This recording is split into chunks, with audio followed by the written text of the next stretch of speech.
Olá, 7h06, voltamos com o programa Notícia de Frente. Vamos agora, gente, com uma reportagem falando sobre os desdobramentos da CPI do Senado que pede o indiciamento de 78 pessoas. Roda aí, então. Até o início da sessão, o clima era de incerteza em relação à inclusão do governador do Amazonas, Wilson Lima, e do ex-secretário de Saúde do Estado, Marcelo Campelo, no relatório final. Estes dois nomes eram um pleito do senador amazonense Eduardo Braga, que ameaçava votar contra o documento se ele não responsabilizasse também os dois pela crise de oxigênio em Manaus. Com medo de ter uma dissidência em cima da hora, o relator da CPI, apesar de resistente à ideia, avaliou que o melhor seria acatar a sugestão de Braga. Com a inclusão de mais 13 nomes, a lista passou a ter 81 pedidos de indiciamento, entre eles os de duas empresas, a VTC-Log e a Precisa Medicamentos. O senador Luiz Carlos Reins, que apresentou um relatório paralelo, atacou os trabalhos da comissão. Tirou sua militância política aberta, agressiva e sem freios em favor do relator e do presidente da comissão, mais os seus ajudantes de ordem, como se no seu conjunto fosse uma espécie de jornal oficial dos donos da CPI e do condomínio de partidos políticos interessados na sua exploração. Todo tipo de ilegalidade ou de simples estupidez cometido pelos seus acusados foi aceito sem um mínimo de olhar crítico ou mera verificação dos fatos por parte da mídia. O relator então anunciou que Reis teria o indiciamento sugerido. Foi um pedido do senador Alessandro Vieira. Pela maneira como, apesar das advertências, o senador Reis reincidiu aqui todos os dias apresentando estudos falsos, logo negados pela ciência e pela maneira como incitou ao crime em todos os momentos. Eu queria, nessa última sessão, dar um presente à Vossa Excelência. Senhor presidente. Vossa Excelência será o 81º indiciado desta comissão parlamentar. Em nota, o presidente do Senado, Rodrigo Pacheco, afirmou que o indiciamento do senador Reins é um exagero, mas que a decisão cabia à CPI. À noite, o senador Alessandro Vieira reconsiderou o pedido que havia feito e o relator Renan Calheiros retirou o nome de Luiz Carlos Reins. Com isso, a CPI passou a ter 80 pedidos de indiciamento. A CPI aprovou um requerimento que pede ao Supremo que as redes sociais do presidente Jair Bolsonaro sejam suspensas.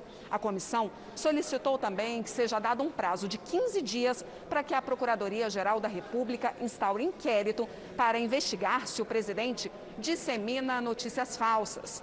O motivo é que na última quinta-feira, Bolsonaro disse em uma live que pessoas totalmente vacinadas desenvolveriam a síndrome de imunodeficiência adquirida, ou seja, a AIDS, muito mais rápido do que o previsto. A informação não tem confirmação científica. Além de Reins, os senadores governistas Marcos Rogério e Eduardo Girão também apresentaram relatórios paralelos, ou seja, vão votar em separado, rejeitando o relatório de Renan Calheiros. Esta CPI, por ignorância ou má-fé, vendeu ao país informações que passam a impressão de que o governo federal é o único responsável pela condução do serviço de saúde, negando a descentralização, a existência de uma rede regionalizada e hierarquizada, como determina a Constituição. Mas isso certamente não passou ao largo da visão da nação, pois cada brasileiro sabe como a saúde funciona em sua própria cidade. Inclusive como funcionou e está funcionando durante esta pandemia, sabendo identificar o que seja uma unidade de saúde do governo federal, estadual, distrital ou municipal. E neste ponto está o maior equívoco dessa comissão, que entrega à nação um relatório parcial, incoerente e voltado para o desgaste apenas de um ente federado, com vistas ao pleito eleitoral, sem investigar os desvios ocorridos em estados e municípios.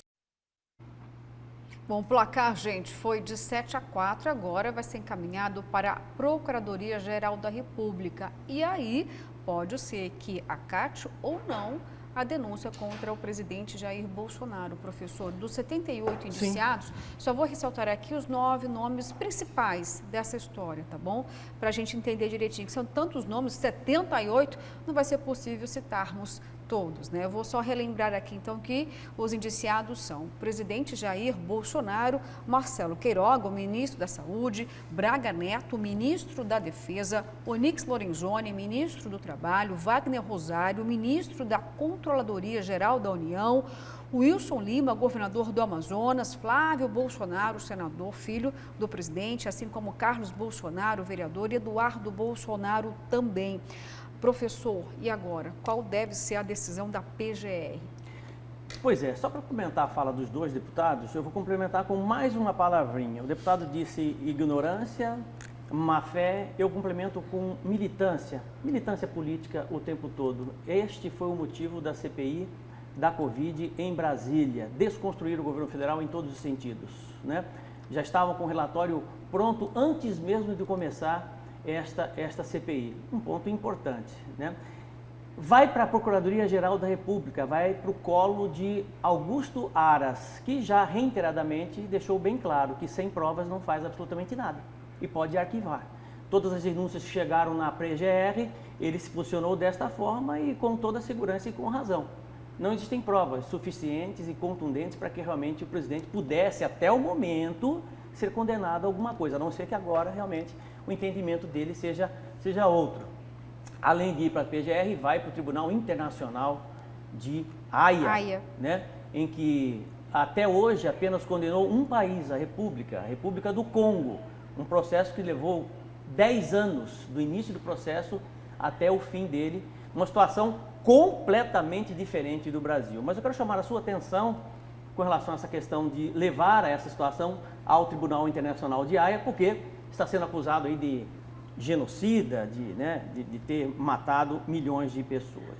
Quando a pandemia apareceu, todas as orientações no mundo todo eram dadas pela Organização Mundial de Saúde. A Organização Mundial de Saúde levou 60 dias para notificar o vírus, para dizer, por meio do Partido Comunista Chinês, de que o vírus passava de humano para humano. Matou milhares de pessoas com relação a isso. Quando esta doença, esse vírus já estava em outros países, né, a OMS disse o seguinte, orientou os líderes de Estado, os chefes de Estado, juntamente com os seus órgãos específicos, instituições como o Ministério da Saúde, fique em casa e só procure ajuda quando você estiver com falta de ar. Milhões de pessoas morreram, errou pela segunda vez. A OMS errou várias vezes nas suas orientações. Agora estão querendo imputar ao presidente da República, Jair Bolsonaro, a responsabilidade de várias pessoas ou de várias instituições.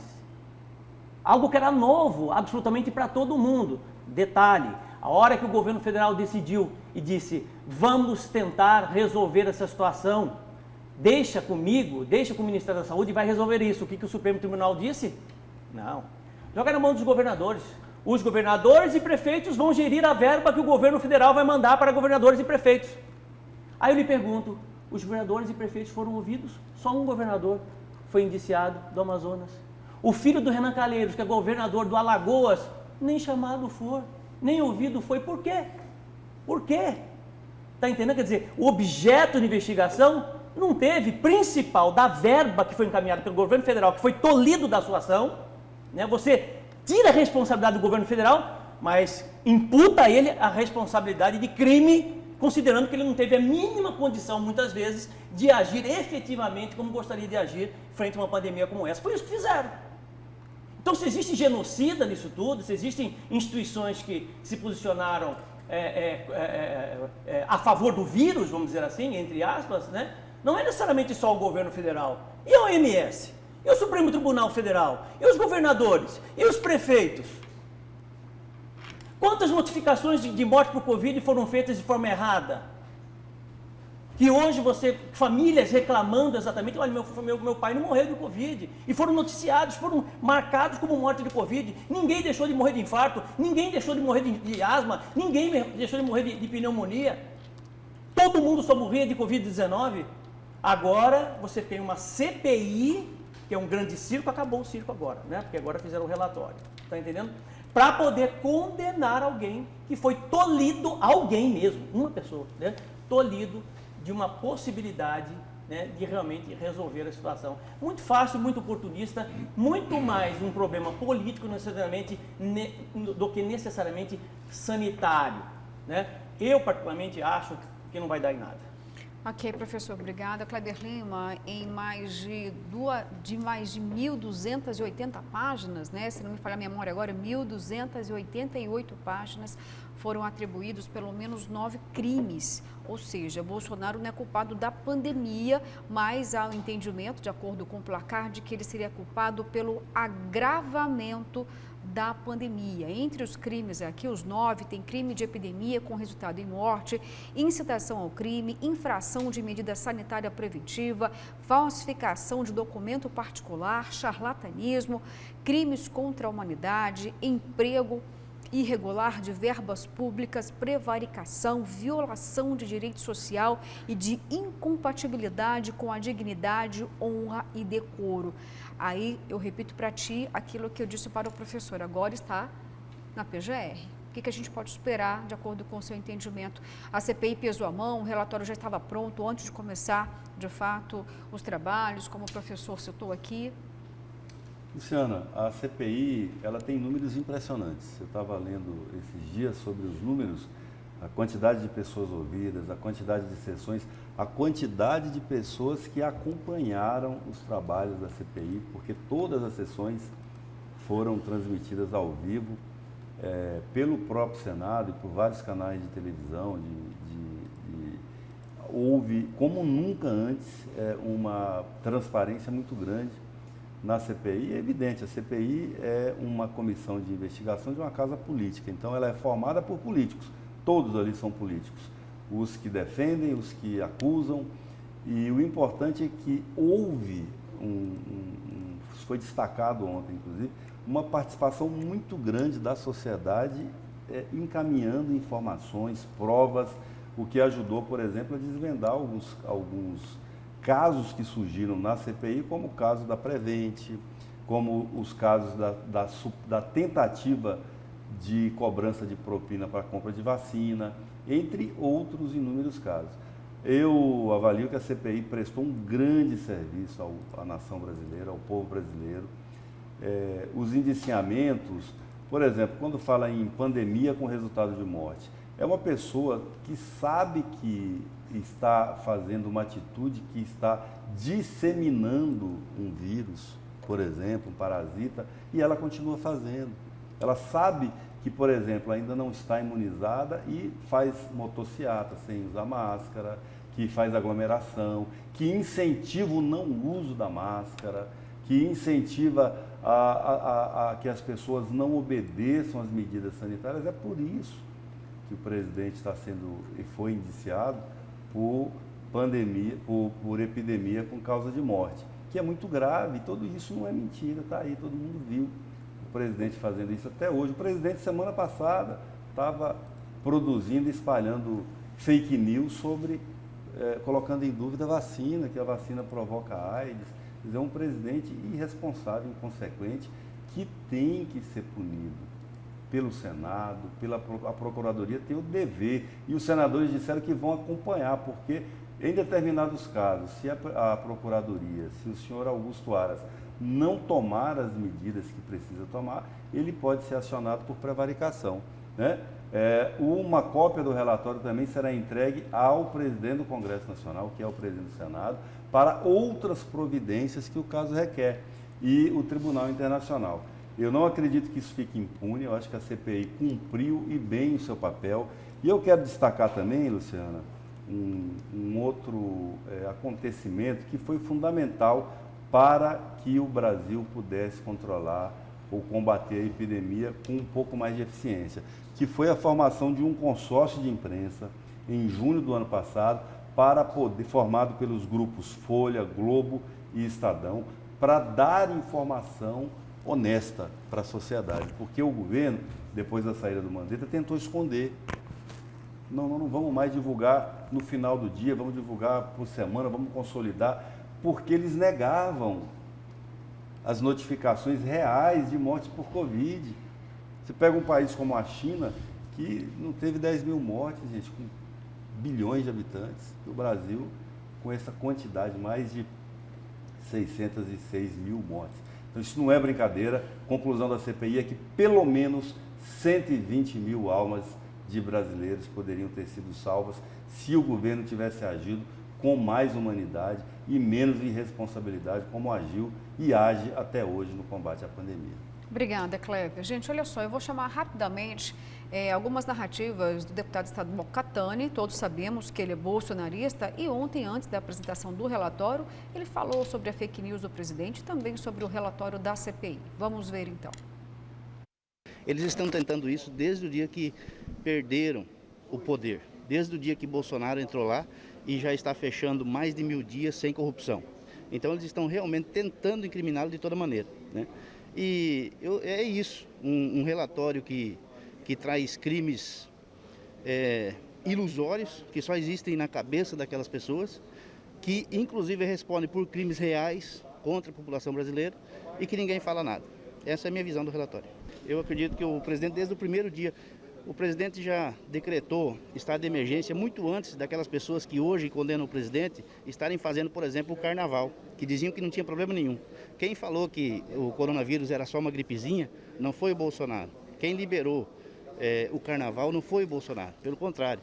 Ele fez um estado de emergência muito antes do que de fato aconteceu. Então, assim, no meu entendimento, todas as ações dele foram muito bem pontuadas. Ele leu um pedaço da revista Exame. Então, de fato, uma fake news, que de pronto, eles próprios depois estão dizendo que não é mais.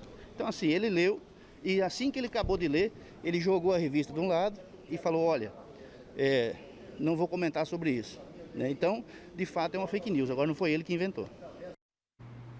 Vamos lá, professor Haroldo, deputado defendendo o presidente da República, Jair Bolsonaro. Então, não teve nenhuma falha durante a pandemia, a condução do país? Ele alega que o presidente apenas leu, né? Apenas leu e não comentou. Mas eu acho que o encaminhamento não foi esse. É completamente desnecessário, né, você pegar uma informação como essa de 2020, uma publicação, que existiu publicação, né? Inclusive, logo depois do meu comentário ontem, eu recebi centenas de pessoas me mandando a publicação da Exame. Olha aí, professor, ele falou isso mesmo, a Exame falou isso mesmo, né? Enfim, o presidente não está mentindo. Não, o problema não é esse, é resgatar um problema que o próprio Catani está dizendo que é fake news. Né, que é fake news e não tem relação nenhuma. Independente do que disse ou não disse o presidente da República, não existe relação nenhuma entre... É um absurdo você relacionar vacina com contaminação de AIDS. E quando isso vem exatamente de um presidente da República em meio a uma pandemia como essa, aí o problema é muito maior. Você está entendendo? É aí que está o problema. Então não adianta querer defender o indefensável. O presidente errou, tá? E, enfim, é essa leitura que eu tenho desde o acontecimento. E continua sendo muito mal orientado o presidente com relação a essas lives, né, essa comunicação com a população. É só para a gente esclarecer, professor, eu vi a live e o presidente não leu, tá, o conteúdo científico, ele apenas disse, ele citou, afirmou, né? ele citou, então ele levantou uma dúvida, mais uma vez questionando aí a cabeça da população sobre não a ineficácia da vacina, mas os males que a vacina poderia trazer, sem ler o conteúdo, tá? Ele não leu a reportagem da época. Não leu, né? Não. Kleber Lima, mais alguma ponderação? Tem algumas mensagens, mas fique à vontade. Eu fico impressionado com o alinhamento, a capacidade de alinhamento dos bolsonaristas, do Catani ao Donald Trump, né? Todo mundo fala a mesma coisa. O Trump ontem gravou um vídeo nas suas redes sociais e elogiando o Bolsonaro como um dos grandes líderes mundiais nesse combate à pandemia. Sem campanha de vacinação? Eles enxergam uma realidade que só existe na cabeça deles. Mas fazer o quê, né? Não pode contrariar algumas pessoas. Fica pior. Ok, eu vou ler algumas mensagens então, são muitas, não vou conseguir ler todas, vamos lá. Dá tristeza de ver esse senhor falar, estamos falando do Brasil, por que vamos condenar o OMS? Quem contribuiu com o agravamento? Fui eu que sugeriu não usar máscara, fazer encontros, fui eu que quis comprar vacina com superfaturamento, meu Deus, como pode? Bom dia, Luciane Bancada. Parabéns, Kleber. Você fala com conhecimento, não por amor a este desgoverno que aí está, Ayrton no Cristo Rei. Professor, o senhor falou que está entalado na garganta dos brasileiros. Sou a Dulce, mandou aí aplausos. Bom dia, Luciana. Meu parabéns ao professor Haroldo pela opinião tão verdadeira sobre a CPI do circo, a Ivone Gonzaga. Bom dia, o professor Haroldo fala da fase inicial da pandemia, onde de fato todos erraram, inclusive a OMS. Hoje, após 1 ano e meio, ela vem redirecionando suas orientações e ações. O presidente não fez sua reavaliação, vem efetivamente falando os mesmos erros dos primeiros dias da pandemia, ainda mais, aumenta suas falas absurdas. Cadeia no Jair Minto genocida. O presidente Bolsonaro é um genocida, o pior presidente da história do Brasil, negacionista, não acredita na vacina, não acredita no uso das máscaras, não acredita no distanciamento social da ciência, tem que responder por todos os seus crimes. Olha só, pessoal, vou explicar aqui que eu não li todas as mensagens, algumas eu nem posso ler mesmo diante do conteúdo, tá bom? Mas mostrou aí as opiniões contrárias. Olha, amanhã tem muito mais, eu espero por você, viu? São 7 horas e 27 minutos, a gente fica por aqui.